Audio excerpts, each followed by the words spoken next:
Hello, hello tout le monde, comment vous allez? Bienvenue sur le podcast ou vlog. On va voir ce que je vais faire donc de Envie de laine.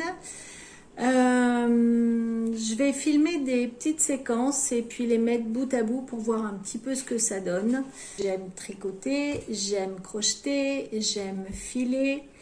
J'aime dessiner, j'aime les loisirs créatifs et donc j'aime partager. Donc tout est rassemblé pour vous présenter ce nouvel épisode. Alors, nous sommes au mois d'août et je m'apprête à faire un peu de coloriage. Alors, l'idée m'est venue comment? Je regarde de temps en temps les vlogs de Christelle B. Et elle m'a donné envie de faire du coloriage.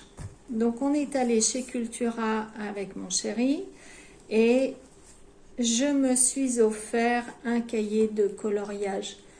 Alors il y a beaucoup de cahiers mais beaucoup de Disney et moi j'avais vraiment pas envie de colorier des Disney. Je voulais des thèmes plus adultes et moins enfantins. Ça me disait rien du tout. Donc chez Cultura, vous avez plein de choix de livres. Et moi, j'ai choisi celui-là. Je vous montre. Donc ce sont des coloriages avec des numéros. Par exemple, vous voyez. Donc j'ai commencé ça. Ça me passionne. Ça m'apporte énormément de calme. Et j'ai acheté les crayons qu'il faut. Je vais vous montrer tout ça. Par exemple, vous voyez là, il y a une dame avec un ballon. Donc vous avez ici toute la catégorie, enfin toute la trame des couleurs avec des lettres et des numéros et que vous reportez sur le dessin. J'avais fait un peu ça avec de la peinture, mais j'avais 18 ans à l'époque et ça m'avait énormément plu. Remplissez les cases avec des numéros avec de la peinture et là c'est avec des crayons. Donc il y a plusieurs motifs à la fin du cahier. Vous voyez, ça fait il y a ça, il y a d'autres pages. Je vous laisse, si ça vous intéresse, à aller voir. Il y a 50 dessins là-dedans. Donc vous voyez, c'est marqué art thérapie pour adultes. Il y a 50 dessins, donc il y a vraiment de quoi faire. Et j'ai commandé cette boîte de crayons là. Vous voyez, alors c'est une marque parmi tant d'autres. Il y a plein de sortes. Moi, je voulais pas mettre parce que c'est très cher. Donc ce sont des crayons pinceau acrylique, acrylique brush marqueur. Donc ça fait un peu comme de la peinture. Alors je vais les enlever. Je vous dis pas où je les ai achetés parce que il y a plein d'endroits où on peut les acheter. Je les ai achetés en ligne. Donc vous voyez, ça fait là il y en a 60. J'ai dû payer ça 25-30 €. Mais vous en avez beaucoup plus cher et encore moins cher, de qualité différente certainement. J'ai acheté cela, c'est la première fois que j'utilise tout ça. Donc on va voir combien de temps je vais faire avec. Parce que, alors attendez, j'en enlève un. Par exemple, vous voyez, hop, je fais ça. Et il y a tout qui se met... à l'intérieur, voilà, donc ça fait comme hop, ça fait comme de la peinture, vraiment. Donc là il y a une pointe fine, mais ça fait comme un brush, une petite comment dire, un pinceau. Et quand vous écrasez, ça devient plus large. Mais ça fait quand même pointe feutre pinceau. Voilà, on va dire ça comme ça. Alors, pour remplir les petites formes, c'est pas très net. Donc je pense qu'il doit y en avoir d'autres. Je sais pas si quelqu'un d'entre vous en a fait déjà. Sinon je veux bien, si oui, je veux bien les infos. Si vous avez des tuyaux à me donner, des marques où je peux faire des traits. Vous avez vu les roses, sympa. Des traits plus fins. Oh bah là, on voit rien du tout. Ça, c'est sympa, je pense, pour remplir les grandes surfaces. Alors, j'ai fait celui-là. Vous avez vu, de loin, ça donne vachement bien. Par contre, de près, ça fait un peu de balibousage. Et en plus, on voit les numéros à travers. Donc, ils sont pas si couvrants que ça. J'ai vu sur d'autres vidéos YouTube que il y en a qui sont beaucoup plus couvrants. Donc, on verra. Je vais déjà faire avec cette boîte-là et puis on verra après. J'ai fait ça. Et je me régale. Je me régale. Quand je commence, en fait, j'arrive plus à arrêter. Donc, vous voyez, je teste. Alors, j'ai pas forcément toutes les couleurs non plus dans ma boîte, donc je remplace avec d'autres couleurs. Mais quand on regarde de près, est-ce que ça fait le point? On voit vraiment que les toutes petites surfaces, quand il y a des traits fins à faire, c'est pas l'idéal. Il y a d'autres types de crayons avec des pointes plus fines. Et là, j'ai commencé ça. Et là, par contre, tous mes feutres correspondent bien aux couleurs. Donc, je m'apprêtais à en refaire d'autres. À voir. À voir quand j'aurai terminé cela. Parce que vous avez... Ah oui, je ne vous ai pas montré. Une jauge. Alors, lequel je vais prendre? Peu importe. Hop, puis la peinture, elle se met là-dedans. Vous voyez, vous avez une jauge ici et je pense qu'au fur et à mesure, l'acrylique, la peinture acrylique descend. Je vais me barbouiller les mains. Donc, voilà, nouvelle occupation pour l'été. C'est sympa et ça me plaît pas mal. On va essayer de faire un petit peu ensemble. Je vais rapprocher, je vais voir si j'arrive. Hop. On va en faire un petit peu ensemble. Alors, j'avais déjà fait couleur A, B, C, D, E. Vous voyez, il y a des lettres ou des chiffres. Donc là, par exemple, je vais faire le 3, c'est un vert clair turquoise. Alors, j'ai rangé tous mes crayons par couleur, parce qu'ils n'étaient pas du tout comme ça. Ils n'étaient pas du tout rangés dans cet ordre-là. Est-ce que je vais trouver ça? Là, j'ai mis des bleus. Alors, je vais regarder ce qui correspond. Non. Alors, ça, encore moins. Si, ça va être le premier. Donc, ça va être davantage le numéro 39. Vous voyez, il y a le numéro ici. Donc, ça correspond à la case numéro 3. Et alors, j'essaye de commencer par le haut.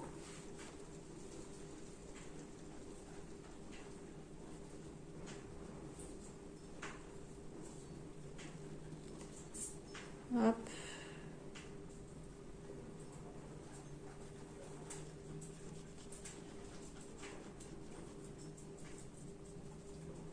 Ah, il faut vraiment être précis. Mais comme les pointes sont pas si fines, et vous voyez, on voit quand même la petite bordure, le petit trait gris derrière. Donc, à voir. Je vais essayer de rapprocher ça. Hop. Hop là. Là, ici.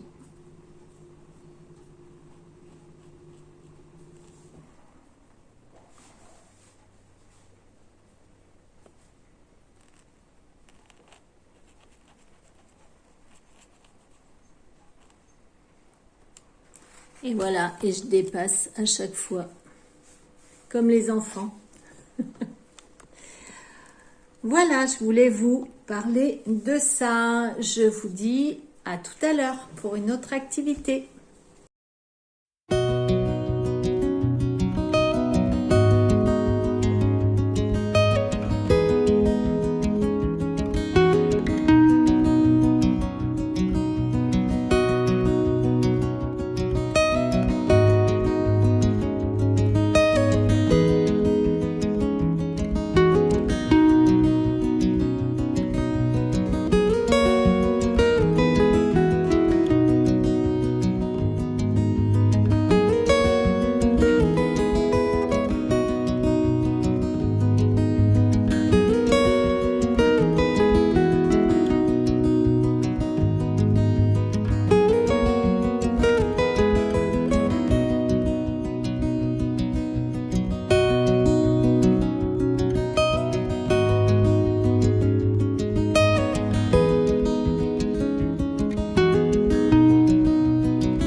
Hello, hello.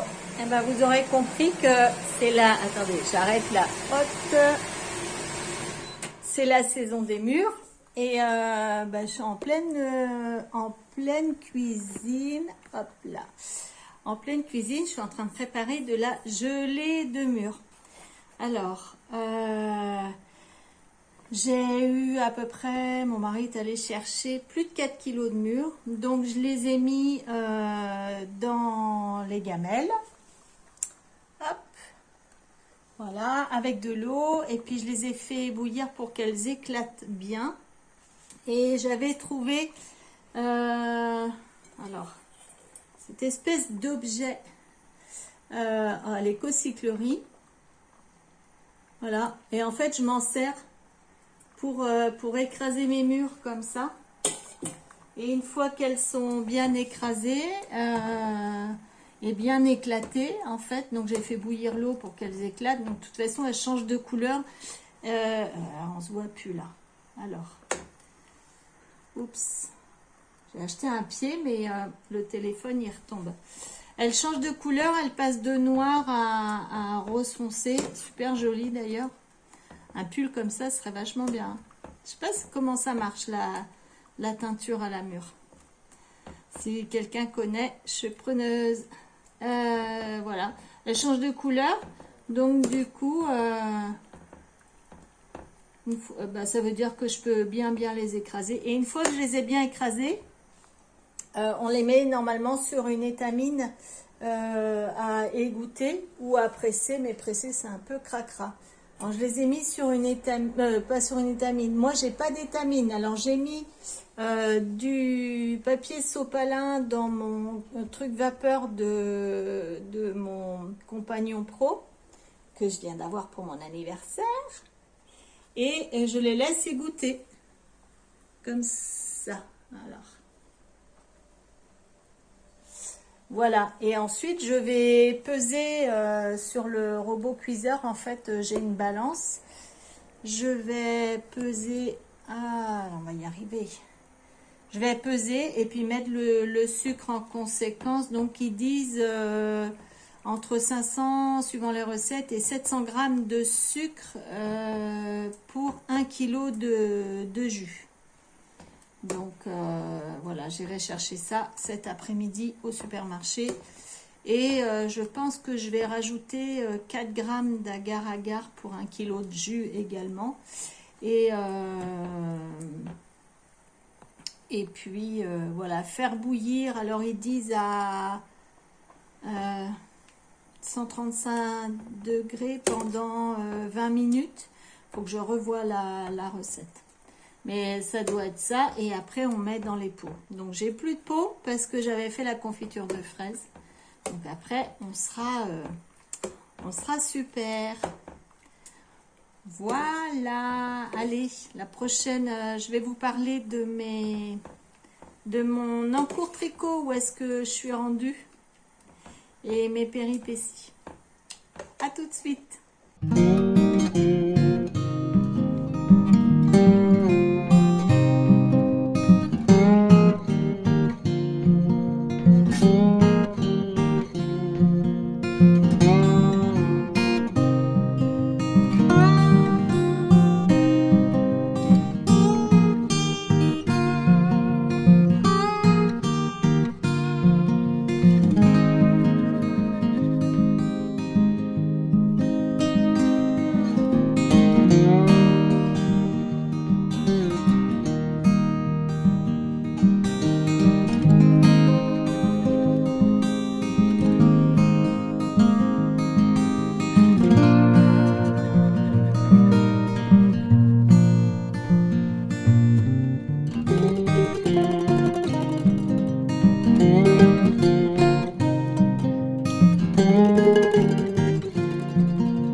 Allez, je profite de la belle lumière pour vous parler un petit peu des autres choses que j'ai à vous dire. Donc là, je vais vous parler tricot, je vais vous parler point de croix, un peu de coloriage, livre et filage de laine. Alors là, j'espère que le son est bon.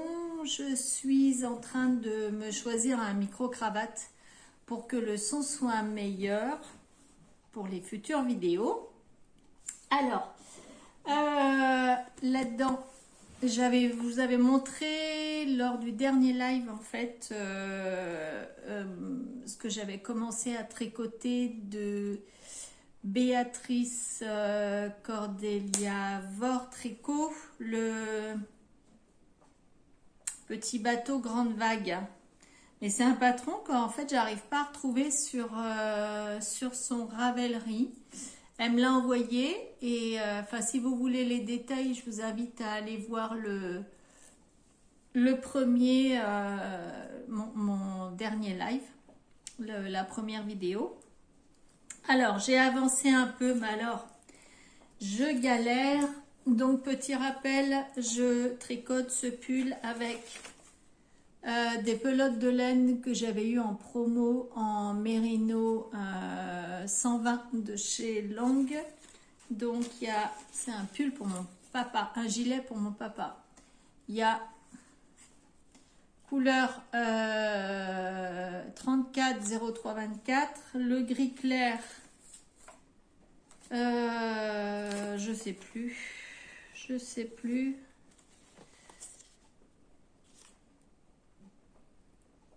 Le 34 02 74 et j'ai un bleu comme ceci, voilà. Un bleu canard, c'est pareil, 34 03 24. Je sais plus à quoi ça correspond. Alors attendez, je les ai toutes les étiquettes.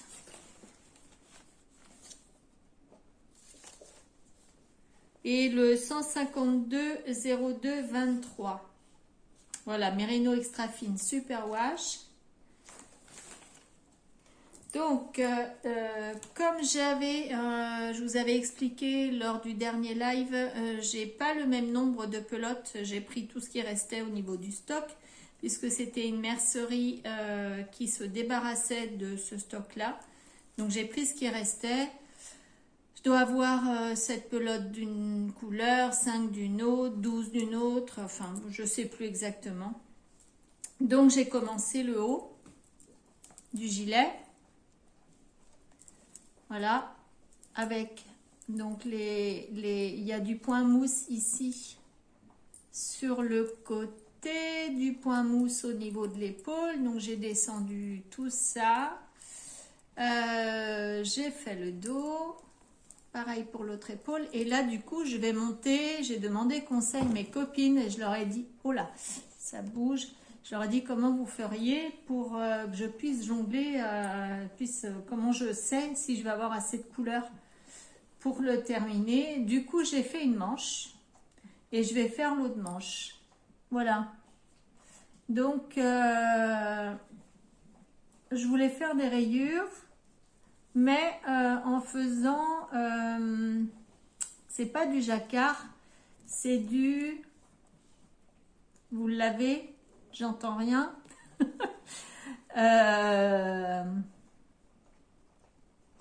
Évidemment, j'ai pas le mot.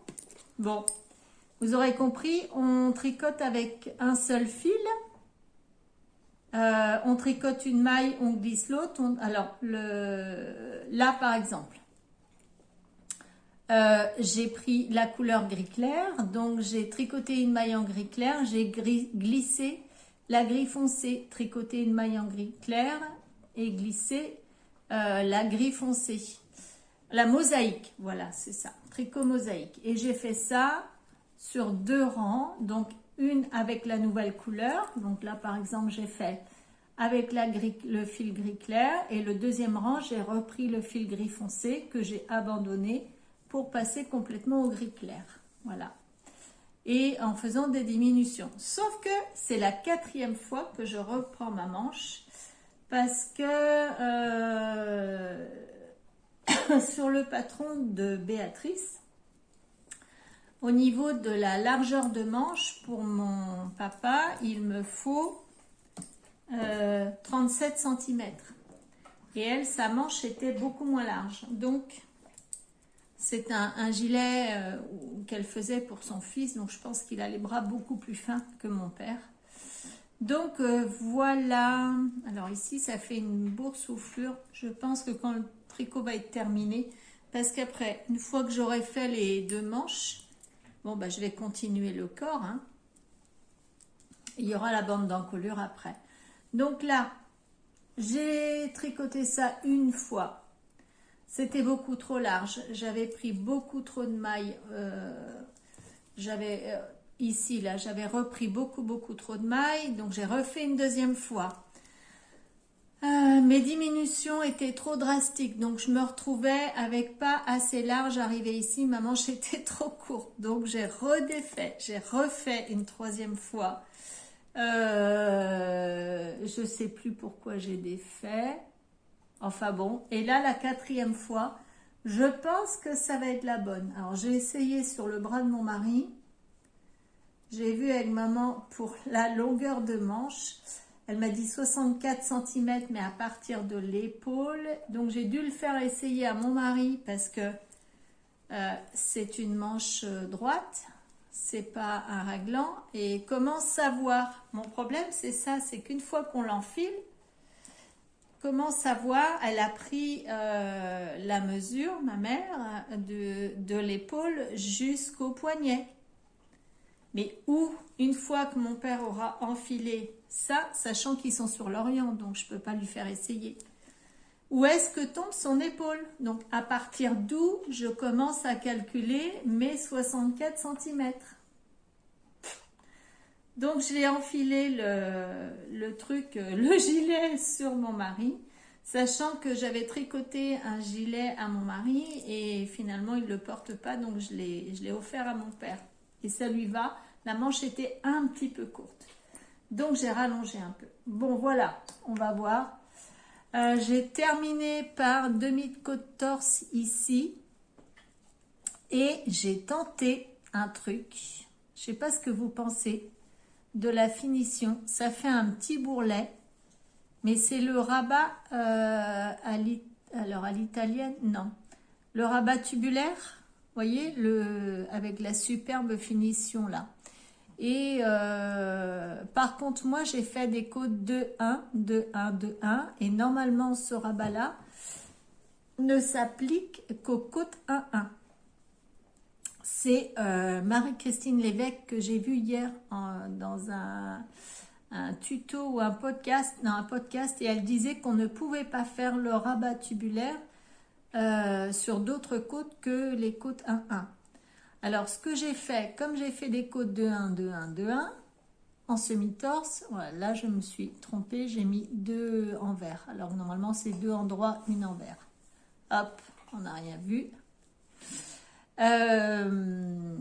Donc, j'ai fait mes côtes 2-1 en semi-torse, c'est-à-dire qu'il n'y a que la maille en droit que je prends par le brin arrière. La maille envers, je la tricote normalement. Eh bien, j'ai fait un rang de une maille en droit, une maille envers. Non, c'est pas ça que j'ai fait. J'ai fait si j'ai tricoté donc sur les 2 rangs de préparation, la première j'ai tricoté une maille en droit, une maille envers, une maille en droit, une maille envers, une maille en droit, une maille envers. Non. Je vais y arriver. Il y a 2 rangs de préparation pour le rabattage tubulaire, c'est-à-dire que vous tricotez la maille en droit, vous glissez la maille envers, vous tricotez la maille en droit, vous glissez la maille envers. Donc moi j'ai fait comme si c'était une maille en droit, une maille envers, malgré les 2 mailles en droit, une maille envers. Et le deuxième rang, j'ai glissé la maille en droit et j'ai tricoté la maille envers, de façon à pouvoir mettre toutes les mailles en droit sur 2 aiguilles et toutes les mailles envers sur 2 autres aiguilles. Et ensuite, on fait un grafting. Voilà, le rabat tubulaire. C'est pas simple, mais ça donne un super résultat. Et franchement, sur des manches, c'est pas long à faire. Bon, c'est technique et ça fait partie du boulot, quoi. Moi, j'aime bien. Donc, voilà ce que ça donne. Ça fait quand même un petit chose comme ça. Moi, franchement, ça me déplaît pas. Ça me déplaît pas du tout. Regardez. Alors, les fils sont pas rentrés. Mais bon. Moi, je trouve pas ça... c'est pas si moche. Alors, ici, ça, c'était la finition. Donc, quand je vais rentrer mes fils, je vais bien le fermer. Mais... moi, ça me déplaît pas. Je trouve ça plus joli qu'une finition où on rabat une maille après l'autre, en fait. Donc, il me reste à faire la deuxième manche. Mon truc, là. Vous allez finir par voir mes dessous. Voilà. Donc, il me reste la deuxième manche à faire. Et puis, donc j'ai relevé les mailles. Maintenant, je vais vérifier que j'ai bien relevé le même nombre de mailles qu'ici. Donc, j'avais 82 mailles, je crois, à relever. Donc, là, j'ai pas suivi le patron. Hein. J'ai fait par rapport à ce qui me semblait convenir pour avoir mes 37 cm. Donc là j'ai 38 en fait, donc ça va pas être trop large, en espérant que tout va bien. Voilà, donc ça c'est un sac que j'avais fait, oh là là, il y a longtemps, et j'avais rajouté une vieille broderie que j'avais trouvée sur un vide-grenier. C'est vieux, hein, très vieux, avec des pressions. J'avais doublé ça. Et puis, ça, c'est un bouton. Vous savez, on achète des boutons plastiques, là. Et même pas, c'est un pins. Ah non, si, c'était un bouton. Et j'ai collé une espèce de petite... épingle derrière. Et ça, c'est un bout de tissu jersey. Je m'étais fait un t-shirt là-dedans. Voilà. Qu'est-ce que j'ai là-dessus? Une broderie que j'avais fait. J'adore. J'aime beaucoup. Sur une feutrine blanche. Sympa, hein? Donc voilà. Alors, en tricot, pour l'instant, je travaille là-dessus. Mais alors, j'ai aussi le châle que j'ai commencé en laine filée pour ma sœur. On commence à avoir du temps meilleur là, enfin beaucoup moins chaud, donc je vais peut-être pouvoir reprendre son châle. J'ai pas 50 en cours, mais alors ça me démange de reprendre le tricot chaussette parce que j'ai bien terminé les quimpers. Hop là! Les deux quimpers, le 4 quimper de Lysandre Hourdin. Il y a un moment hein, qu'il est terminé, mais moi j'ai mis du temps et puis je prends mon temps. Voilà. Mais j'ai ça dans mon stock, ça doit faire 2 ans. C'est de la laine à chaussettes du bruit des aiguilles et c'est I Think of You in the Silence. Et là, c'est noir avec le mini noir. Donc, je m'étais acheté ça. Alors, ça, c'était il y a au moins 2 ans ou 3 ans. Au petit Féto, alors que j'exposais à ce moment-là. Et je lui avais acheté des laines à chaussettes. Et je les ai toujours pas tricotées. Donc là, j'ai bien envie. Mais je vais tout tricoter. C'est-à-dire que je vais faire la pointe, le talon et les côtes en noir. Et celle-là, donc c'est de l'autorayant, hein, 75 25 nylon, 400 mètres pour 100 grammes. Bon, c'est pas aussi doux que le 85-15, mais comme je draille mes chaussettes, moi ça va être très très bien.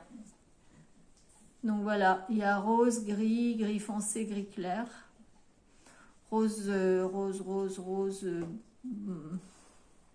vieux rose, ouais.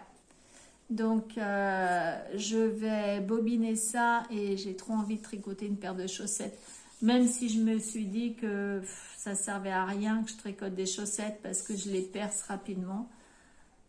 J'ai envie d'en tricoter quand même, donc je vais les faire, mais ça sera certainement des hautes parce qu'il y a quand même 100 grammes. Donc j'aime bien les grandes chaussettes. Pour l'hiver, j'adore ça. Puis comme j'ai l'intention de porter des jupes cet hiver, parce que là, je suis allée pour m'acheter des pantalons. Il faut que je réajuste mes vêtements à ma nouvelle dimension. Je me sens vraiment boudinée dedans, même si je prends ma taille. Je me sens pas bien, ça m'étouffe au niveau des cuisses. C'est vrai qu'on est encore en été et à force de porter des jupes, je suis bien à l'aise et donc je me pose la question si je vais pas rester en jupe cet hiver avec des collants et donc des grandes chaussettes, ça peut être sympa ou qui me servent de guêtre en même temps. À voir ce que ça donne au niveau du style.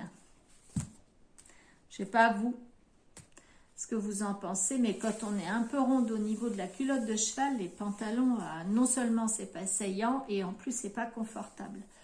Donc moi j'ai vraiment envie d'être à l'aise dans mes fringues et dans mon corps, donc je cherche la solution pour allier le tout. Dites-moi vous comment vous faites, si vous avez de l'embonpoint et comment ça se passe. Parce que quand on était habitué à être épaisse comme ça, et puis d'un coup on prend 10 kilos, et bon, c'est comme ça, hein, c'est pas grave, mais il faut trouver le temps de s'adapter à sa nouvelle morphologie, et puis de trouver les fringues dans lesquelles on est à l'aise, parce que moi je suis aujourd'hui pour le confort. En termes de broderie, regardez ça, si c'est pas beau. Ça, c'est de la toile de Jouy. Alors, ça, c'est une pochette qui m'a été fabriqué par un amour, l'atelier Un Amour d'Angélique. Elle fait de la couture. Allez, vous allez la trouver sur Facebook. Sur YouTube, elle a commencé à faire des vidéos, ou une ou deux aussi. Donc là, c'est une copine. Et donc, elle m'a mis une fermeture ici avec un transparent. Donc là, je range mes fils. Et ici, je range mes canevas ou point de croix. Alors, je vous montre le dessin que j'ai imprimé. Voilà. Il s'agit d'un bouquet de fleurs. Alors, j'adore les couleurs, sauf que l'encre, il manquait d'encre dans l'imprimante, mais moi, j'adore ces couleurs-là. Je vais vous montrer où j'en suis. Il y a au moins 2 ans que j'ai commencé ce canevas.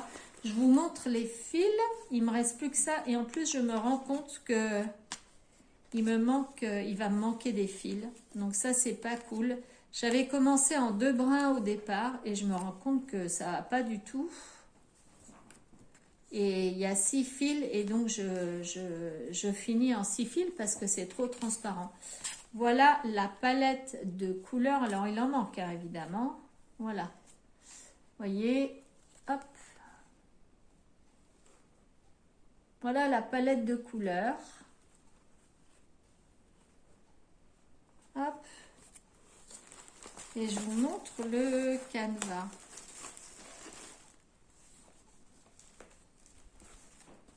Voilà. Alors, c'est terne. C'est terne par rapport au dessin, à ce qu'il nous montre. Même ici, vous voyez, les couleurs là, je les trouvais... Je vais essayer de ne pas cacher ma bouche. Les couleurs là, je les trouvais vraiment sympas. Mais en réalité, bah, comme dit ma copine Françoise, ouais, ça fait vieillot. Et je trouvais que ça aurait été bien pour mettre dans ma salle à manger, mais pour finir, alors, vous voyez ça. Alors après, à voir, hein, parce que ça, tout ça, c'est coloré. Donc ici, il y a la couleur, le numéro de la couleur qui correspond au petit carré coloré. Donc là, par exemple, en violet, on va tomber ici. Donc c'est cette couleur-là. Et il y a le numéro 18. Les petits carrés violets, vous faites le point de croix avec le numéro 18 qui correspond à ici. Voilà. Dans le temps, on faisait du canevas, mais le canevas, c'est juste un trait. Là, c'est carrément la petite croix. Donc, je vous montre de près. C'est le premier que je fais depuis que j'étais gamine. Hein. Donc, il n'est pas parfait. Il me reste plus que cette partie-là à faire. J'adore faire ça. J'y ai mis un bon coup cet été. À voir si je continue. Mais dites-moi ce que vous en pensez. Est-ce que vous aussi, vous trouvez ça vieillot? Une fois que on le lave, après, il paraît que ça part. Alors, je sais pas, j'ai jamais fait, c'est la première fois. Hein. Les couleurs en dessous partent. Donc, est-ce qu'il va retrouver de la luminosité? J'en sais rien du tout. Donc, dites-moi ce que vous en pensez. Dites-moi quelle est l'expérience que vous en avez, si vous en avez déjà fait. Et ça m'intéresse. Et puis, est-ce qu'on le lave après? Comment vous faites? Et puis, comment vous le trouvez? Alors, j'en ai un autre après, mais alors c'est pareil. À l'époque, j'avais acheté ça. Je suis pas sûre de le faire. Peut-être je vais le revendre. Je sais pas. Ah, mais si. j'ai oublié de vous dire, dans la petite pochette, elle m'avait fait un anneau pour accrocher tous les fils. Voilà, j'adore cette pochette. En tout cas, c'est bien pratique pour ranger les canevas. Donc, quand j'en ai marre de tricoter, enfin, j'en ai jamais marre, mais quand j'en ai un peu assez tricoté, je fais un peu de point de croix ou de canevas. Ouais. Je sais plus canevas parce que le point de croix, ouais, moi j'appelle ça davantage canevas. Voilà. Tricot c'est fait et coloriage. Je vais vous montrer.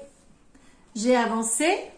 Alors j'ai essayé également. Oh là là, je suis en train de perdre mes petites affaires. J'ai essayé avec des feutres à alcool. Hein. Ça, c'est des feutres à alcool. J'ai plein de boîtes. J'en ai 2, 4, 5 je crois, que j'avais acheté chez Action. Donc, il y a une pointe fine là. Allez. Oh, Biglia. Et puis, une pointe pinceau.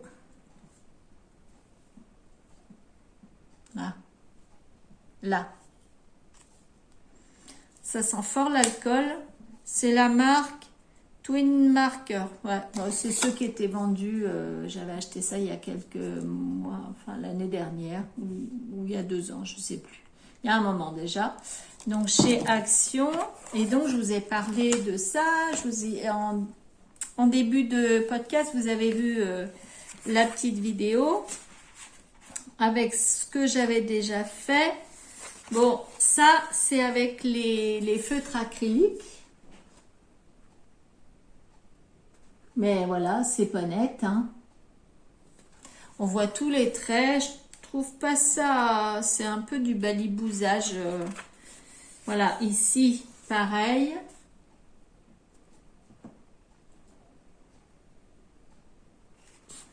Voyez de près... C'est pas terrible.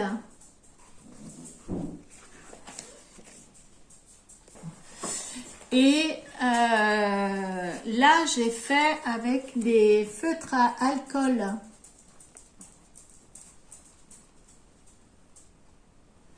Bon. Là, vous voyez, ça fait quand même des traits.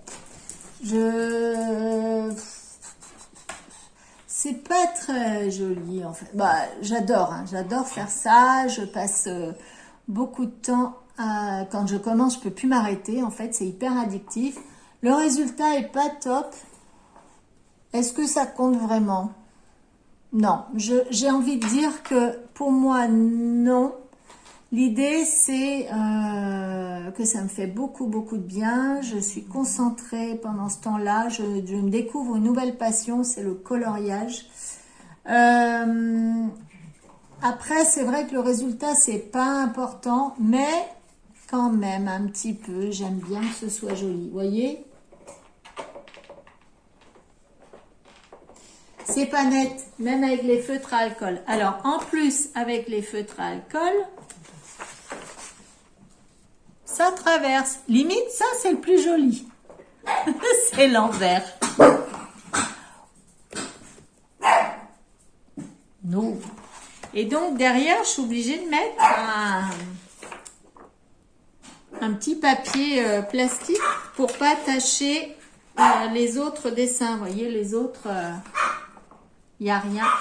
Je suis désolée pour les chiens. Je vais stopper un peu.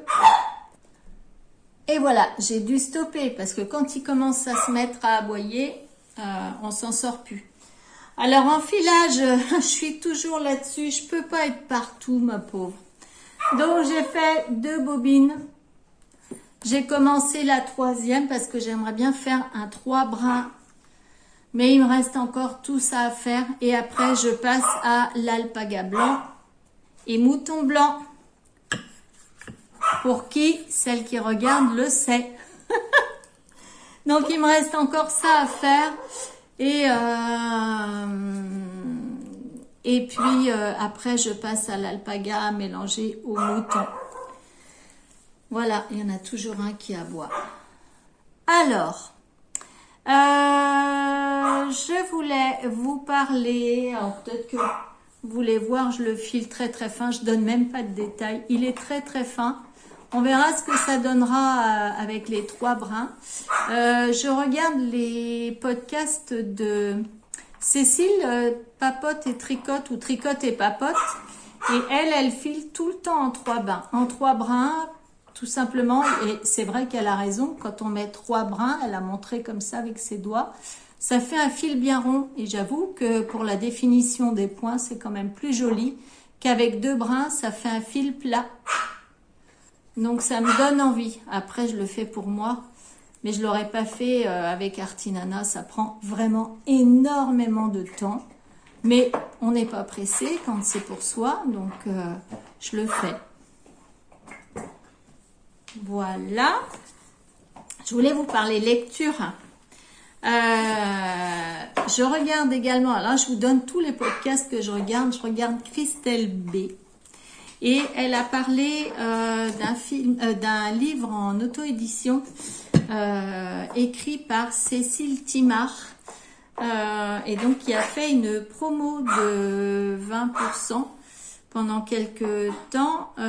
Donc elle a parlé beaucoup de ce livre. Ça m'a bien tenté et j'ai trouvé que le fait de parler des bouquins qu'on lit, ça donne envie ou pas et ça évite de faire des erreurs et d'acheter des livres pour rien. Et là, il s'agit de La fille derrière l'écran. Donc là, vous pouvez aller sur son site, je vous mettrai le lien. Elle a écrit plusieurs livres en auto-édition, donc je fais le partage également. Je suis pas rémunérée ni rien du tout, elle est même pas au courant. Cécile Timard, donc La fille derrière l'écran, elle en a d'autres, allez voir. Elle n'a pas d'éditeur, elle s'autoproduit. Donc j'aime le principe. Alors le seul truc, c'est que j'ai été surprise. Vous voyez, c'est que c'est écrit en gros et il y a que la moitié des pages. Donc en effet, ça doit être vite lu. Alors je ne l'ai pas commencé parce que je me fais une petite collection de bouquins. Je vous montrerai celui que j'ai choisi après pour l'hiver. Donc là, La fille derrière l'écran, je vous lis un petit peu. Donc, quel choix s'offre à une jeune femme de 38 ans qui se remet d'une sévère dépression? Celui de Polly est de s'envoler pour Londres vers une nouvelle vie. En réalité, la seule vraie raison de son installation en Angleterre, c'est Hot File, un groupe de rock qu'elle suit avec passion. Alors qu'elle réfléchit à une stratégie pour approcher le chanteur sans passer pour une folle furieuse, Polly devient soudain la cible d'un odieux chantage qui risque de compromettre sa carrière et ses désirs personnels. Serait-ce la fin de la parenthèse anglaise ou le début d'un chapitre inattendu, celui auquel Polly, sans jamais oser y croire, a toujours aspiré? Voilà, donc Cécile Timard. Je vous mets le lien de sa boutique. Si vous voulez lire, apparemment il est super. Aider une petite écrivaine qui essaye de vivre de sa passion. Eh ben, je vous invite à aller sur sa boutique. Voilà, et puis de lui laisser un petit mot en lui disant que c'est Vilia de Envie de laine qui vous a parlé de ça. Moi, j'ai rien du tout, mais c'est bien qu'elle sache d'où ça vient. Le deuxième livre que je me suis acheté quand on est allé à Cultura l'autre fois avec mon chéri, dès qu'on rentre, je me tombe là-dessus et moi je suis sensible à ça de par des origines lointaines du côté paternel. J'ai trouvé ça, la sage-femme d'Auschwitz de Anna Stuart. Donc j'ai hâte de m'y mettre également. Alors j'ai commencé un petit peu, mais je suis tellement fatiguée le soir que j'arrive pas à lire. Donc là, je vous en dirai plus quand je l'aurai commencé. Mais voilà. Donc là, c'est 2 bouquins que je me suis achetés pour là, dès que les jours vont être moins beaux et puis qu'on va se coucher un peu plus tôt le soir pour mes longues soirées d'hiver. Eh bien, j'ai fait le tour de ce que je voulais vous dire. En attendant, je voulais vous remercier pour les commentaires que j'ai eus lors de mon dernier live. Je voulais vous remercier pour les likes et puis pour les nouveaux abonnés parce que j'ai eu quand même une dizaine de nouveaux abonnés rien qu'avec mon dernier épisode.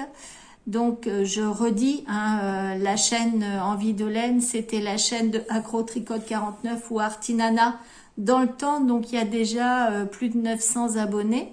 J'ai eu à peu près 1 an et demi d'interruption, j'avais plus envie.